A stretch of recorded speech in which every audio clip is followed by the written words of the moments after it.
SoBe was everywhere in the 2000s. From skateboarding movies like Grind, which is a highly underrated 2000s film, to video games like Driver 3 with multiple Easter eggs of this brand, SoBe was more of a thirst-quenching energy drink that people could not get away from. I'm using energy loosely here as it was more of a tea and a fruit juice. They did have a market in the energy drink atmosphere. Everywhere you went in the 2000s, the marketing for this brand was insane, and it was plastered just about everywhere. There were numerous vending machines similar to what you find with Monster Energy today, multiple movie features, and video game features. You also had multiple convenience stores with the SoBe logo plastered on the windows, and you could say that this type of marketing worked because it did create a fan base. But around the high-end success of the SoBe brand also came its downfall. What caused this favorable drink to fade right after its success? And why is SoBe still being sold?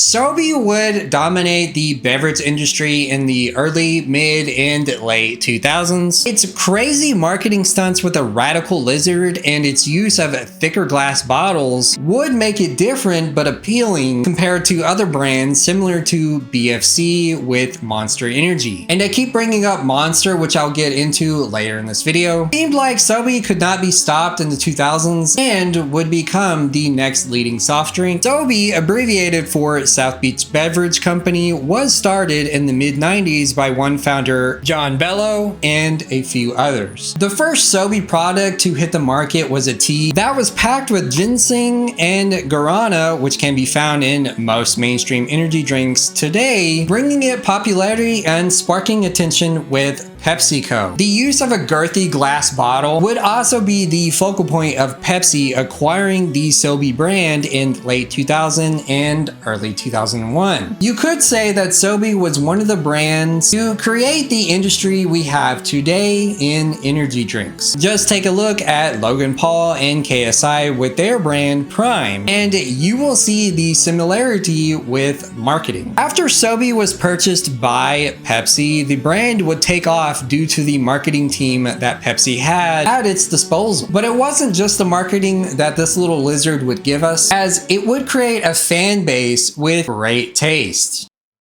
When I say SoBe was everywhere in the 2000s, I totally mean that. The marketing behind SoBe was something that had totally shaken up the industry and would set a new wave for future brands. From famous celebrities like Mike Tyson bringing the slogan alive, "Try everything," in his partnership with SoBe to promote a mobile game in 2011. Or what about the 2003 film Grind, which featured skateboarding legend Bam Margera, that would also be an inspiration. It seemed like SoBe would push the next wave of partnerships amongst influencers that is seen today. I mean, just take a look at the Sprite commercial with Drake. But it wasn't just influencers or celebrities, as you could walk into a store and find a SoBe vending machine, or at least a decal of the radical lizard with the strange lettering of SoBe that would make someone want to at least try the drink. This was also the time where Spike TV was a thing,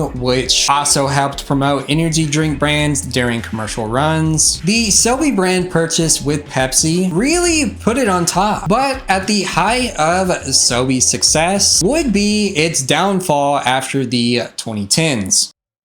SoBe would change their beloved girthy glass bottles that fans came to know and love to a more traditional plastic bottle after the 2010s, ushering a wave of brand downfall. If you came up in the 2000s like I did, the glass bottle was the key for brand recognition, as when most people think SoBe, they think the glass bottle with the green lizard. But it wasn't just these changes within the brand. Rockstar and Monster Energy were direct competitors with SoBe of the time, as Rockstar and Monster had not been acquired by major companies like Pepsi or Coke just yet. Most action-packed films of the time used SoBe as a sponsorship brand, but the reality of SoBe is it really wasn't a sponsorship. You could say that Pepsi's lack of pushing SoBe as a sponsorship within motorsports and competitions like X Games, because Rockstar Energy and Monster Energy had dominated that atmosphere, created what we see today today, which is people asking,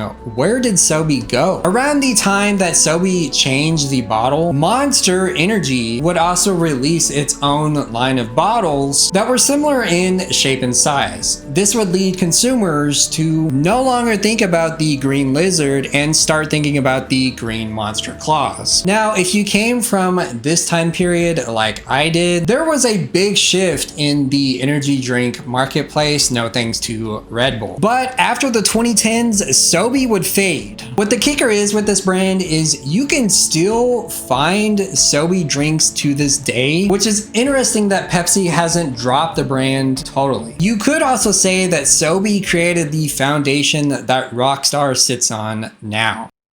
While SoBe remains to be a unique brand that fans remember and are asking about in Reddit posts, it was the forefront to what we have today, like Prime. I remember you could walk into any store and a SoBe vending machine would be right there in plain sight. That little lizard and the glass bottles forever remain in my mind. While it is harder to find the beloved drink because the push in stores is gone, you can still pick up SoBe in spots around the world. When people think SoBe, they think try everything.